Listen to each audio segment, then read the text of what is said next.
अवधूत चिंतन श्री गुरुदेव दत्त श्री स्वामी समर्थ तुम्हा सर्वांचं आपल्या चॅनलमध्ये खूप खूप स्वागत करते आणि आज या नवीन व्हिडिओला सुरुवात करते। मार्गशीर्ष महिना हा व्रत आणि वैकल्यांसाठी खास असतो, कारण या महिन्यातील महालक्ष्मीचे व्रत सुख समृद्धीकारक असते। मार्गशीर्ष महिन्यातील गुरुवार, मार्गशीर्ष पौर्णिमा, दत्त पौर्णिमा, व्रत आणि सण उत्सवाने हा महिना सर्वांच्या चेहऱ्यावरती अगदी आनंद आणणारा आहे। मार्गशीर्ष गुरुवारी लक्ष्मी मातेची पूजा करून या दिवशी बऱ्याच स्त्रिया उपवास देखील करत असतात आणि महालक्ष्मीची पूजा करून कथेचे पठण आणि शेवटच्या गुरुवारी उद्यापन करत असतात। हे व्रत केल्याने मनातील इच्छा पूर्ण होतात, घरामध्ये सुख शांती नांदते। आपल्या घरी सुख शांती तसेच मनातील सर्व इच्छा आकांक्षा पूर्ण करायच्या असतील तर आपण या व्रताला पूर्ण मनोभावे आणि विश्वासाने करायला पाहिजे। जी व्यक्ती मनोभावे हे व्रत करत असते त्या व्यक्तींवरती, त्याच्या कुटुंबावरती महालक्ष्मीची कृपा सदैव असते। आज या व्हिडिओमध्ये एक अतिशय महत्त्वाची माहिती मी तुमच्यासोबत शेअर करणार आहे। यामध्ये मार्गशीर्ष महिन्यामध्ये महिलांनी काय करावे, काय करू नये आणि कोणत्या चुका ज्या आहेत त्या टाळल्या पाहिजे, कोणत्या नियमांचं पालन केलं पाहिजे आणि कोणती अशी चूक आहे जी 99% महिला करत असतात, ती तुम्हाला चुकून सुद्धा या महिन्यामध्ये करायची नाही। ही संपूर्ण माहिती मी तुम्हाला आजच्या या व्हिडिओमध्ये सांगणार आहे। व्हिडिओ शेवटपर्यंत माहिती जाणून घ्यायची असेल तर व्हिडिओ स्किप न करता शेवटपर्यंत पाहत राहा। चॅनलवरती नवीन असाल तर चॅनलला नक्की सबस्क्राईब करा आणि असेच नवनवीन आणि माहितीपूर्ण व्हिडिओ पाहण्यासाठी बेल आयकॉनलाही क्लिक करा, जेणेकरून जेव्हा कधी आपले व्हिडिओ येतील तेव्हा सर्वात अगोदर नोटिफिकेशन तुम्हाला येईल आणि तुमचा एकही व्हिडिओ मिस होणार नाही। मार्गशीर्ष महिना हा सर्व महिन्यांमध्ये सर्वश्रेष्ठ असतो, तो भगवान श्रीकृष्णांना अतिशय प्रिय आहे। त्याचबरोबर मार्गशीर्ष महिन्यामध्ये केले जाणारे महालक्ष्मीचे गुरुवारचे व्रत देवी लक्ष्मीची अति उच्च कोटीची सेवा मानली जाते। या बघा, सेवा बऱ्याचशा महिलांना असं असतं की सेवा करण्याची, व्रत करण्याची भरपूर इच्छा असते, पण मार्गशीर्ष गुरुवारचं हे व्रत करायचं तर उपवास कसा करावा लागतो, मग करावं की नाही असा त्यांच्या मनामध्ये संभ्रम निर्माण होत असतो। तुमच्याकडून जर बघा उपवास होत नसेल तरी देखील तुम्ही हे व्रत करू शकता। व्रताचा अर्थ फक्त उपवास करणे असा होत नाही, व्रतामध्ये पूजेची मांडणी आणि त्याचबरोबर काही नियमांचे पालन करणं हे देखील आलं। आता उपवास तुमच्या तब्येतीला जर झेपणार नसेल तर अशा वेळेस तुम्ही उपवास नाही केला तरी सुद्धा चालेल, पण तुम्ही मार्गशीर्ष गुरुवारच्या पूजेची मांडणी करू शकता। कथेचं वाचन करू शकता, देवीला नैवेद्य अर्पण करायचं आहे। इतकं जरी तुम्ही केलं ना तरी संपूर्ण व्रताची फलश्रुती तुम्हाला नक्कीच मिळेल। बरेच जण बघा वर्किंग वुमन असतात, जॉबला जाणारे असतात, त्यांना उपवास करणं शक्य होत नाही। अशा वेळेस तुम्ही उपवास नाही केला तरी देखील चालेल। या व्रताची पूजा मांडणी जी आहे ती तुम्ही सकाळी करू शकता, दिवसभर ही पूजा मांडणी तुम्ही तशीच ठेवू शकता। त्यानंतर तुम्ही जॉबवरून आल्यानंतर संध्याकाळी दिवे लागण्याची जेव्हा वेळ असते या वेळेमध्ये तुम्ही व्रताचं वाचन करायचं असतं। त्यानंतर सकाळी पूजेची मांडणी जी आहे ती तुम्हाला जर बघा करणं शक्य नसेल तर मग तुम्ही काय करू शकता की संध्याकाळी पूजेची मांडणी जेव्हा कराल ना तेव्हा सुद्धा तुम्ही कथेचं वाचन केलं तरी सुद्धा चालेल आणि नैवेद्य आरती करायची असते। बघा, उपवास नाही केला तरी देखील काही नियम तुम्हाला पाळायचेच आहेत। जसं मी तुम्हाला सांगितलं की मार्गशीर्ष महिना हा सर्वश्रेष्ठ महिना असतो। या महिन्यामध्ये आपल्याला आपल्या घरामध्ये वादविवाद, भांडण, कलह या गोष्टी कटाक्षाने टाळायच्या असतात। जरी समोरची व्यक्ती तुम्हाला काही बोलत असेल तरी देखील तुम्ही त्याकडे दुर्लक्ष करायचं असतं। स्वतःहून आपण वाद ओढावून घ्यायचे नाहीत, कारण देवी लक्ष्मीला शांतता अतिशय प्रिय आहे। ती अशाच घरामध्ये नांदत असते जिथे सुख आणि शांती समाधान आहे। म्हणूनच आपल्या घरामध्ये असलेलं वातावरण शांत ठेवण्याचा प्रयत्न करा, स्वतःवरती संयम ठेवा। हे देखील व्रताचा एक महत्त्वाचाच भाग आहे आणि व्रत केल्या इतकंच पुण्य देखील तुम्हाला या संयमांमुळे मिळेल। त्यामुळे या महिन्यामध्ये तुम्हाला या गोष्टी कटाक्षाने पाळायच्या आहेत। भांड्याला भांडं बघा लागतच असतं, तुम्ही स्वतःवरून घरामध्ये स्वतःहून कधीही वादविवाद होणार नाहीत याची काळजी तुम्हाला घ्यायची आहे। घरातील वातावरण सात्विक आणि आनंदी कसं राहील याकडे तुम्हाला लक्ष द्यायचं आहे। तुम्हाला लक्ष द्यायचंच आहे की बघा, या महिन्यामध्ये जर एखादी कुमारिका मुलगी असेल किंवा सवाष्ण महिला असेल, अचानकपणे बघा ती तुमच्या घरी आली, सवाष्ण स्त्री तुमच्या शेजार पाजारची देखील असू शकते किंवा तुमच्या पाहुण्यांमधली देखील एखादी व्यक्ती असू शकते, तर त्या व्यक्तीचा तुम्हाला यथाशक्ती मान सन्मान करायचा आहे। तिला तसंच रिकाम्या हाताने तुम्हाला पाठवायचं नाही। हे व्रत सुरू असताना देवी महालक्ष्मी कोणत्या स्वरूपामध्ये आपल्या घरामध्ये येईल हे आपल्याला सांगता येत नाही। त्यामुळे जर छोटी मुलगी आली तर तिला तुम्हाला काही ना काही खायला द्यायचं आहे, एखादी भेटवस्तू तिला द्यायची आहे। त्याचबरोबर सवाष्ण स्त्री आली तर तिला तुम्हाला दूध किंवा फळ खायला द्यायचे आहेत, हळदी कुंकू वगैरे तिला लावायचं आहे आणि तुमच्या इच्छेप्रमाणे बघा तुम्हाला ती साडी चोळी किंवा एखाद्या ब्लाऊज पीसने देखील तुम्ही तिची ओटी जी आहे ना ती नारळ देव तुम्ही ती भरू शकता। त्याचबरोबर मार्गशीर्ष महिन्यामध्ये मुख्य प्राण्यांची सेवा करा. मुख्य जे प्राणी असतात ना, त्या मुख्य प्राण्यांची सेवा करायला तुम्ही विसरू नका. ज्यामध्ये प्रामुख्याने येते गाय. बघा, गायीच्या सेवेला अतिशय महत्त्व आहे. तुम्हाला शक्य असेल तर रोज तुम्हाला गायीला घास खाऊ घालायचा आहे. जर रोज शक्य नसेल तर किमान मार्गशीर्ष गुरुवारी तरी तुम्ही गायीला एखादी पोळी खाऊ घालू शकता. त्याच्यावरती भिजवलेली हरभऱ्याची डाळ, थोडासा गूळ असं गायीला तुम्ही खाऊ घालू शकता. किंवा एखादा कणकेचा गोळा, त्यामध्ये तुम्ही हरभऱ्याची डाळ आणि गूळ भरून तो गोळा तुम्ही गायीला जरी खायला दिला तरी सुद्धा चालेल. गायीमध्ये बघा 33 कोटी देवीदेवता वास करत असतात. मार्गशीर्ष महिन्यामध्ये गायीची सेवा उपासना केल्याने देवी लक्ष्मी प्रसन्न होते. गाय जी आहे तर ती भगवान श्रीहरी विष्णूंना देखील अतिशय प्रिय आहे. गायीच्या सेवेने आपल्याला सर्व देवी देवतांचे आशीर्वाद प्राप्त होतात आणि आपल्या घरामध्ये धनधान्याची, सुख समृद्धीची कमतरता भासत नाही. त्यानंतर या मार्गशीर्ष महिन्यामध्ये दत्त जयंती देखील आहे. त्यामुळे तुमच्या आजूबाजूला जर कुत्री असतील तर त्या कुत्र्यांना तुम्हाला खायला घालायचं आहे. एखादा कुत्रा असाच अचानकपणे जर तुमच्या घराजवळ आला तर त्याला तसंच तुम्हाला हाकलवून द्यायचं नाही. एखादी पोळी तरी का होईना तुम्हाला त्याला खायला द्यायची आहे. जे दत्त महाराजांचे कुत्रे आहेत ते 4 वेद समजले जातात आणि गाय जी आहे तर ती दत्त महाराजांची कामधेनू गाय मानली जाते. त्यामुळे या दिवसांमध्ये कुत्री, गाय यांची सेवा तुम्हाला आवर्जून करायची आहे. त्याचबरोबर या महिन्यामध्ये शक्यतो खोटं बोलण्याचं हे जे आहे ना ते टाळायचं आहे. कोणाचाही तुम्हाला अपमान करायचा नाही, कोणाचं मन दुखावलं जाईल असं वागायचं नाही आहे. कारण आपण भरपूर देवदेव करत असतो आणि व्रत, सेवा, उपासना करत असतो आणि दुसरीकडे जर आपण एखाद्यांचा, मोठ्यांचा, लहानांचा अपमान जर करत असेल तर या व्रताची फलश्रुती आपल्याला मिळत नाही. या महिन्यामध्ये गरजू लोकांना तुम्हाला यथाशक्ती दानधर्म करायचा आहे. पण गुरुवारी मात्र कोणालाही तुम्हाला पैसे जे आहेत ना तर ते द्यायचे नाही. सुट्टे पैसे असतील, उसनवारी असेल, हे तुम्हाला कोणालाही द्यायचं नाही आहे. असं केल्याने तुमच्या घरामधली जी लक्ष्मी माता असते तर ती इतर लोकांच्या घरामध्ये तुम्ही स्वतःहून देत असता. मग लक्ष्मी माता ना ही चंचल आहे, ती एका ठिकाणी स्थिर राहत नाही. लक्ष्मी माता अशाच ठिकाणी नांदत असते जिथे पैसा हा टिकलेला असतो आणि गुरुवारच्या दिवशी हा अतिशय महत्त्वाच्या नियमांचे तुम्हाला पालन करायचे आहे. इतर दिवशी पण तुम्ही गरजू लोकांना यथाशक्ती पैसा, उधार, उसनवारी करू शकता. पण या महिन्यामध्ये कोणाकडूनही तुम्हाला पैसे, उधार जे आहेत ना तर ते घेऊ नका, कर्ज घेऊ नका. तर अशा काही गोष्टी आपल्याला मार्गशीर्ष महिन्यामध्ये टाळायच्या आहेत. त्याचबरोबर या महिन्यामध्ये अशा कोणत्या नियमांचं आपल्याला पालन केलं पाहिजे, तर सगळ्यात पहिला जो नियम आहे तर मार्गशीर्ष महिन्यामध्ये पाळायचा आहे तर तो म्हणजे बघा मांसाहार. मांसाहार आपल्याला या महिन्यामध्ये चुकून देखील करायचं नाही. मांसाहार केल्याने या व्रताची फलश्रुती मिळत नाही. तुम्ही म्हणाल की आम्ही फक्त गुरुवारच्या दिवशी या नियमांचे पालन करतो, पण असं तुम्हाला करून चालणार नाही. व्रत करणाऱ्या स्त्रीने, व्रत करणाऱ्या व्यक्तीने मांसाहाराचा हा नियम पूर्ण महिनाभर पाळायचा असतो. आता घरातल्या इतर सदस्यांना बघा तुम्हाला बनवून द्यावं लागत असेल तर गुरुवार सोडून तुम्ही इतर दिवशी बनवून देऊ शकता, पण तुम्ही स्वतः जे आहे ना तर ते मांसाहार अजिबात करायचा नाही. त्याचबरोबर व्रत करणाऱ्या स्त्रीने बुधवारी सूर्यास्तापासून शुक्रवारी सूर्योदयापर्यंत कांदा, लसूण हे जे आहे ना ते वर्ज्य करायचं आहे. मांसाहार तर टाळायचाच आहे, पण त्याचबरोबर कांदा आणि लसूण देखील आपल्याला टाळायचं आहे. कारण कांदा आणि लसूण हे तामसिक पदार्थामध्ये, मसालेदार भाज्यांमध्ये मोडतात, त्यामुळे हे टाळायचं आहे. आपलं हे असं केल्याने आपलं जे मन आहे तर ते क्रोधावरती, आपल्या रागांवरती नियंत्रण राहतं आणि व्रत करणाऱ्या व्यक्तीने खूप संयम मनावरती ठेवायचा असतो. घरामध्ये चिडचिड करायची नाही आहे, रागावरती नियंत्रण ठेवायचं आहे.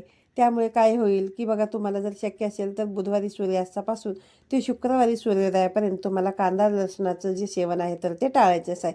त्याचबरोबर ज्यांना शक्य आहे त्यांनी अगदी मार्गशीर्ष महिन्यामध्ये पूर्ण महिनाभर जरी या नियमांचं पालन केलं तरी देखील चालतं. कांदा, लसूण वर्ज्य आहे. बघा, तुम्हाला सेवन करायचं पण अगदी जर शक्य नसेल तर मग निदान आहे ना तुम्ही गुरुवारच्या दिवशी तरी कांदा, लसूण खाणं जे आहे ना तर ते तुम्हाला टाळायचं आहे. कांदा, लसूण विरहित तुम्हाला नैवेद्य जे आहे तर ते देवीला अर्पण करायचं आहे. ज्या स्त्रिया बघा या व्रताचा उपवास करणार आहेत त्यांनी दिवसभर फक्त पाणी आणि दूध आणि फळांचं सेवन करायचं आहे. पण साबुदाण्याची खिचडी किंवा भगर असे खाऊन हे व्रत किंवा उपवास जे आहे तर ते करणं म्हणजेच काय अतिशय चुकीचं आहे. यापेक्षा तुम्ही उपवास न केलेलंच कधीही चांगलं. जसं मी तुम्हाला सांगितलं, ज्यांना उपवास करायचा आहे त्यांनी अशा पद्धतीने उपवास करायचा आहे आणि संध्याकाळी कथेचं वाचन झालं, नैवेद्य आरती झाल्यानंतर आपण जो नैवेद्य देवीला दाखवणार आहोत तोच नैवेद्य तुम्ही स्वतः ग्रहण करायचा आहे आणि अशा प्रकारे तुम्हाला दिवसभराचा जो उपवास आहे तर तो तुम्हाला सोडायचा आहे. मार्गशीर्ष गुरुवारच्या दिवशी खिरीचा नैवेद्य आवर्जून बनवावा, कारण देवी लक्ष्मीला खीर ही अतिशय प्रिय आहे. त्यानंतर मग वरण, भात, भाजी, पोळी तुम्ही बनवू शकता. कोणत्याही प्रकारची खीर मात्र तुम्हाला या नैवेद्यामध्ये समाविष्ट करायचीच आहे. तर मग ज्यामध्ये खीर ही तुम्ही रव्याची बनवू शकता, तांदळाची खीर बनवू शकता, शेवयांची खीर बनवू शकता, अगदी तुम्ही मखाण्यांची खीर देखील बनवलं तरी चालेल. कारण मखाणे जे आहेत ना ते कमळगट्ट्याच्या बियांपासून बनलेलं असतं आणि हा मखाणा बाजारामध्ये तुम्हाला अगदी सहजपणे मिळून जातो. या मखाण्याची खीर तर देवी महालक्ष्मीला अतिशय प्रिय आहे. एखाद्या गुरुवारी तरी तुम्ही ही खीर जी आहे ना तर ती देवीला नैवेद्यामध्ये आवर्जून अर्पण करा. बघा, नैवेद्य अर्पण करत असताना गोग्रास देखील काढून ठेवावा लागतो. घराच्या आसपास जर गाय असेल तर गायीला तुम्हाला नैवेद्य द्यायचा आहे आणि उपवास सोडण्यापूर्वी गायीला हा नैवेद्य खाऊ घालायचा आहे. महालक्ष्मीला जो नैवेद्य ठेवलेला असतो तो देखील बरेच जण गायीला खाऊ घालतात. पण जर गाय कुठे मिळत नसेल तर हा नैवेद्य तुम्ही स्वतः जो आहे ना तो प्रसाद म्हणून ग्रहण करू शकता. या व्रताच्या दरम्यान स्त्रियांनी साडी घालावी, हातामध्ये बांगड्या, कपाळी टिकली, कुंकू लावावं, कारण हे व्रत करत असताना आपलं मन शांत स्थिर असावंच. पण बघा, आपण जर विवाहित स्त्रिया आहोत तर या नियमांचं पालन आपल्याला करायचंच आहे. इतर वेळेस आपण ड्रेस घालतो, या व्रतामध्ये तर दरम्यान तरी साडी नेसूनच आपल्याला ह्या पूजाविधी जी आहे तर ती करायची. साडी नेसणं जर तुम्हाला शक्य नसेल तर किमान पंजाबी ड्रेस घालावा. अगदी नाईट गाऊन किंवा साधा जो गाऊन असतो त्या गाऊनमध्ये तुम्ही ही पूजा जी आहे ना तर ती करू नये. पंजाबी ड्रेस जर घातलेला असेल तर डोक्यावरती तुम्ही ओढणी घ्यावी. मार्गशीर्ष महिन्यातील बघा प्रत्येक गुरुवारी आंघोळीच्या पाण्यामध्ये पंचगव्य टाकून तुम्हाला आंघोळ करायचं आहे. पंचगव्य आपण संपूर्ण अंगाला लावलं तर आपल्या अवतीभोवती जी काही निगेटिव्हिटी आहे ती नष्ट होते. पंचगव्य तुम्हाला ज्या ठिकाणी देवांच्या पूजेचं साहित्य मिळतं त्या ठिकाणी अगदी सहजपणे मिळून जाईल. अगदी चिमूटभर पंचगव्य तुम्हाला आंघोळीच्या पाण्यामध्ये जे आहे तर ते टाकायचं आहे. आणि समजा जर तुमच्याकडे पंचगव्य नसेल तर मग गुरुवारच्या दिवशी चिमूटभर हळद, गंगाजल पाण्यामध्ये टाकल्याने देखील तुमचा गुरुग्रह बलवान होतो. गुरुवारचा दिवस हा भगवान श्रीहरी विष्णूंना समर्पित आहे. त्यामुळे हळदीशी संबंधित उपाय केल्याने आपला गुरुग्रह बलवान होतो आणि आपल्याला सर्व कामांमध्ये यश मिळते. पंचगव्य जर तुम्हाला नाही मिळालं तर बघा, जसं मी सांगितलं तसं चिमूटभर हळद, गंगाजल आणि खडे मीठ, हे थोडंसं दही देखील तुम्ही आंघोळीच्या पाण्यामध्ये जे आहे तर ते टाकू शकता. हळद आणि दही तुम्ही संपूर्ण अंगाला देखील लावू शकता. आणि आंघोळ झाल्यानंतर बघा, कुटुंबातील हे जे मी सांगितलं ते कुटुंबातील प्रत्येक सदस्याने आंघोळीच्या पाण्यामध्ये टाकून आंघोळ जी आहे तर ती करायची आहे. मार्गशीर्ष गुरुवारच्या दिवशी लहान मुलांपासून ते अगदी मोठ्यांपर्यंत प्रत्येकाने आंघोळीच्या पाण्यामध्ये ही जी वस्तू आहे तर ती टाकायची आहे. चिमूटभरच टाकायची आहे आणि आंघोळ करायची. असं नाही की बघा हे व्रत करणाऱ्या व्यक्तीनेच केलं पाहिजे. आंघोळ घरातील सर्वांनी देखील ह्या वस्तू टाकून आंघोळ केलं तरी देखील चालेल. महिन्यातील प्रत्येक गुरुवारी कुटुंबातील सर्व सदस्यांनी अशाच प्रकारे आंघोळ जी आहे तर ती करायची आहे. त्यानंतर मार्गशीर्ष महिन्यामध्ये बघा, कोणती अशी जी चूक आहे ती तुम्हाला चुकूनही करायची नाही. 99% महिला ह्या चुका करत असतात. त्यामुळे या सेवेचं उपासनेचं आपल्याला फळ मिळत नाही. मार्गशीर्ष महिन्यातील प्रत्येक गोष्ट गुरुवारी संध्याकाळी दिवे लागल्यानंतर आपल्या घरातील केर, कचरा चुकून सुद्धा तुम्हाला काढायचा नाहीये. असं म्हणतात की आपल्या घरामध्ये असलेला जो कचरा आहे तर तो आपल्या घरातील बरकत आणत असतो. त्यामुळे दिवे लागणीनंतर घरामध्ये असलेला कचरा घरामध्ये झाडू मारणं हे अत्यंत चुकीचं आहे. असं केल्याने आपल्या घरातील लक्ष्मी जी आहे तर ती आपण घालवत असतो. बऱ्याचशा जणी म्हणतील की गुरुवारी बरेच जण म्हणतात फरशी पुसू नये, तर हे योग्य आहे का? तर अगदीच योग्य आहे. गुरुवारच्या दिवशी घरामध्ये जास्त साफसफाई केली जात नाही. गुरुवारच्या दिवशी महिलांनी केस देखील धुवू नयेत. तर मग तुम्ही म्हणाल तर आपण तर व्रत करणार आहोत, केस तर आपल्याला धुवावेच लागतील. तर तुम्ही केस धुवायचे असतील तर बुधवारी धुवायचे आहेत. पण गुरुवारी मात्र केस कधीही धुवू नयेत. तुमची एखादी अडचण असेल, जसं की स्त्रियांचा मासिक धर्म असतो, तर अशा वेळेस तुम्ही थोडंसं कच्चं दूध केसांना लावायचं आहे आणि त्यानंतर तुम्ही केस धुतले तरी देखील चालतात. तुम्हाला सुतक असेल आणि ते तुमचं जे सुतक आहे ना तर ते गुरुवारी संपणार असेल तर मग अशा वेळेस देखील तुम्हाला केस धुवायला लागतात. तर त्यामध्ये तुम्ही थोडंसं पाण्यामध्ये कच्चं दूध जे आहे तर ते घालून केसांना लावायचं आहे. म्हणजे काय होईल की तुम्हाला कुठल्याही प्रकारचे दोष जे आहे तर ते लागणार नाहीत.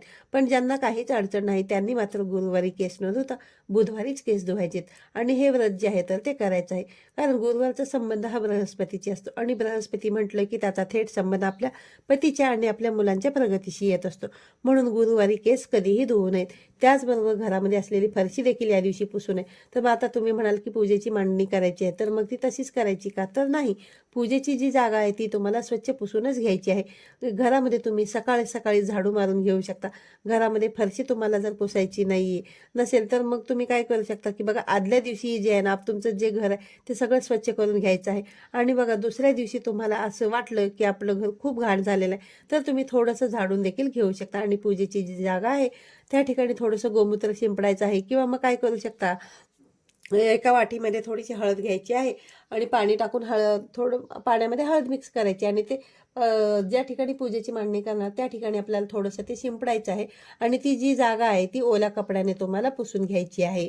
अशा पद्धतीने तुम्ही पूजेची जी जागा आहे ती तेवढी तुम्ही पुसून घेऊ शकता, स्वच्छ करू शकता. गुरुवारच्या दिवशीचा जो कचरा असतो तो तुम्हाला चुकून सुद्धा घराबाहेर टाकायचा नसतो. तो डस्टबिन असेल, डस्टबिनमध्येच तो तुम्हाला कचरा घरामधला ठेवून द्यायचा आणि दुसऱ्या दिवशी शुक्रवारी तो कचरा तुम्ही कचरा गाडीमध्ये, घंटा गाडीमध्ये टाकू शकता. त्यानंतर दुसरी चूक म्हणजे बघा, एखाद्या तुम्हाला जवळच्या व्यक्तीने उधार उसनवारीवरती पैसे मागितले तर तुम्हाला गुरुवारच्या दिवशी आपण बघा सहजपणे देऊन टाकतो. पण गुरुवारच्या दिवशी आपल्याला हे कटाक्षाने टाळायचं आहे. आपल्या घरातील पैसा कोणालाही द्यायचा नाही, हे मी तुम्हाला व्हिडिओमध्ये सांगितलं. भले ते सुट्टे पैसे असतील किंवा काही इतर मोठी रक्कम असेल, ते देखील आपल्याला गुरुवारच्या दिवशी चुकून सुद्धा उधार उसनवारीवरती किंवा कर्जाच्या स्वरूपामध्ये इतर व्यक्तींना द्यायची नाही. असं केल्याने देखील तुम्हाला गुरुवारच्या व्रताचं फळ जे आहे तर ते मिळणार नाही. यामुळे देवी लक्ष्मी नाराज होते. त्याचबरोबर किती जरी बघा काही जरी अडचण असली तरी देखील कोणत्याही शेजारच्या व्यक्तींना आपल्या घरातील झाडू, ज्याला आपण केरसुणी सुद्धा म्हणत असतो, ती अजिबात द्यायची नाहीये. आपल्या घरातील झाडू जो आहे तो लक्ष्मी स्वरूप असतो. त्यामुळे आपल्याला त्या झाडूचा कधीच अपमान करायचा नाही. गुरुवारच्या दिवशी आपल्या घरातील झाडू किंवा केरसुणी इतर लोकांना देणं म्हणजे आपल्या घरातील लक्ष्मी जी आहे तर ती आपण घराबाहेर काढत असतो आणि ती दुसऱ्यांना देत असतो, असा याचा अर्थ होतो. म्हणून तुम्हाला झाडूच्या बाबतीत ही जी चूक आहे तर ती अजिबात करायची नाही. घरातला झाडू कोणालाही तुम्हाला द्यायचा नाही. त्यानंतर बघा, जर एखादी व्यक्ती तुमच्याकडे घरातील दूध किंवा ताक, दही मागायला आली तर गुरुवारच्या दिवशी या वस्तू, पांढऱ्या ज्या वस्तू असतात ना, ज्यामध्ये साखर असतं, मीठ असतं, ह्या चुकून सुद्धा तुम्हाला इतरांना द्यायच्या नाहीत. ह्या वस्तूंमध्ये आहे ना देवी लक्ष्मीचा वास असतो. आपल्या घरातील दही तर बघा, दिवे लागण्याच्या वेळेस तर अजिबातही कोणाला द्यायचा नाहीये. या दिवशी तर कोणालाच, गुरुवारच्या दिवशी तर मात्र अजिबात द्यायचं नाही. किती जरी गरज असली तरी तुम्हाला दही मात्र आपल्या घरातील जे आहे ते त्यांना द्यायचं नाही. आता गुरुवारच्या दिवशी एखादी व्यक्ती बघा तुमच्या घरामध्ये आली तर मग ती सवाष्ण स्त्री असेल तर त्यावेळेस तुम्ही तिला तुमच्या घरामध्ये जे दूध आहे त्यातलं दूध जे आहे ते तिला तुम्ही प्यायला देऊ शकता. म्हणजे तुमच्या घरातच त्या व्यक्तीला ते प्यायला द्यायचं आहे. पण घराबाहेर तुमच्या घरातली लक्ष्मी जी आहे ना तर ती कधीही पाठवून द्यायची नाही. त्यानंतर बघा, तुम्हाला आंब्याच्या पानांचं तोरण तुम्हाला मुख्य दरवाजाला लावायचं आहे. उंबरठ्याच्या बाहेर तुम्हाला शुद्ध गाईच्या तुपाचा दिवा लावायचा आहे. तुळशी समोर देखील शुद्ध गाईच्या तुपाचा दिवा लावायचा आहे. एखाद्या गुरुवारी जर तुमची अडचण आलीच तर तुमच्या शेजारच्या मैत्रिणींकडून किंवा मग तुमच्या घरामध्ये एखादी लहान मुलं असतील, पती असतील, त्यांच्याकडून तुम्ही सुद्धा पूजेची मांडणी जी आहे तर ती करून घेऊ शकता. कथा श्रवण करू शकता किंवा मग तुम्ही मोबाईलवरती लावून देखील ही कथा जी आहे तर ती ऐकू शकता आणि आरती वगैरे तुम्ही तुमच्या पतींकडून किंवा जसं मी म्हटलं तुमच्या मुलांकडून करून घेऊ शकता. त्यामुळे बघा, हे व्रत जे आहे ना तर ते तुम्हाला दिवसभर उपवास करायचाच आहे आणि नैवेद्य जो काही घरामध्ये बनवलेला असेल तो नैवेद्य तुम्हाला घरातील ज्या व्यक्ती असतात त्यांना देवीला दाखवायला सांगायचा आहे आणि तुम्हाला उपवास जो आहे तर तो सोडायचा आहे. तुमचा जर मासिक धर्म आहे याचा अर्थ हे व्रत तुम्हाला करायचं नाही असं नाही. या महिन्यामध्ये फक्त 4च गुरुवार आलेले आहेत आणि शेवटच्या गुरुवारी एकादशी आहे. एकादशी जरी असली तरी सुद्धा तुम्हाला हे व्रत जे आहे ना तर ते करायचंच आहे आणि शेवटच्याच गुरुवारी तुम्हाला या व्रताचं उद्यापन देखील करायचं आहे. आता गुरुवारच्या दिवशी देवी लक्ष्मीला तुम्ही बासुंदीचा नैवेद्य देखील अर्पण करू शकता, कारण एकादशीच्या दिवशी सर्व देवी देवतांचं व्रत असतं. तर मग अशा वेळेस अन्न सेवन करत नाहीत तर मग कसं करायचं, तर मग तुम्ही बासुंदीचा नैवेद्य अर्पण करू शकता. बासुंदी उपवासाला चालू शकते. तर तुम्ही मात्र एकादशी धरत नसाल तर ही बासुंदी देवीला तुम्ही अर्पण केल्यानंतर संध्याकाळी जो काही घरामध्ये स्वयंपाक बनवलेला आहे ना तर तो स्वयंपाकासोबतच तुम्हाला बासुंदी जी आहे तर ती जेवण करताना प्रसाद म्हणून घेऊ शकता. तर अशा प्रकारे तुम्हाला मार्गशीर्ष महिन्यातील गुरुवारचे व्रत जे आहे तर ते पूर्ण करायचे आहे. 4-5 सवाष्ण स्त्रियांना तुम्हाला बोलावून त्यांच्या यथाशक्ती मान सन्मान करायचा आहे. एक फळ आणि पूजेच्या व्रताची एक पुस्तिका त्यांना द्यायची आहे आणि चौथ्याच गुरुवारी बघा तुम्हाला या व्रताचं उद्यापन देखील करायचं आहे. चौथ्या गुरुवारी जर तुमची अडचण असेल तर मग तुम्ही नंतर पुढील येणाऱ्या गुरुवारी देखील अशाच प्रकारे तुम्हाला या व्रताचं उद्यापन करायचं आहे. या दिवशी देखील तुम्हाला पूजेची मांडणी करायची आहे, कथेचं वाचन करायचं आहे आणि देवीला नैवेद्य अर्पण करायचं आहे. त्यानंतर 5-7 अशा सवाष्ण स्त्रियांना तुम्हाला घरी बोलवायचं आहे आणि त्यांना दूध देऊ शकता किंवा खीर देऊ शकता. त्यांना हळदी कुंकू लावायचं आहे. पूजेच्या व्रताची एक पुस्तिका, एखादा फळ, त्याच्यानंतर द्यायचं आहे आणि अशा प्रकारे तुम्हाला मार्गशीर्ष महिन्यातील गुरुवारचं हे जे व्रत आहे तर ते पूर्ण करायचं आहे आणि काही नियमांचे पालन तुम्हाला नक्कीच करायचे आहे. 99% महिला बघा ही जी चूक आहे ना तर ती करत असतात. तर ही चूक तुम्हाला अजिबात करायची नाही, तरच तुम्हाला तुम्ही केलेल्या व्रताचं संपूर्ण फळ मिळेल. तर आजच्या व्हिडिओमध्ये सांगितलेली माहिती तुम्हाला जर आवडली असेल तर व्हिडिओला लाईक करा, शेअर करा. पुन्हा भेटूया अशाच एका नवीन आणि माहितीपूर्ण व्हिडिओमध्ये. तोपर्यंत सर्वांना श्री स्वामी समर्थ.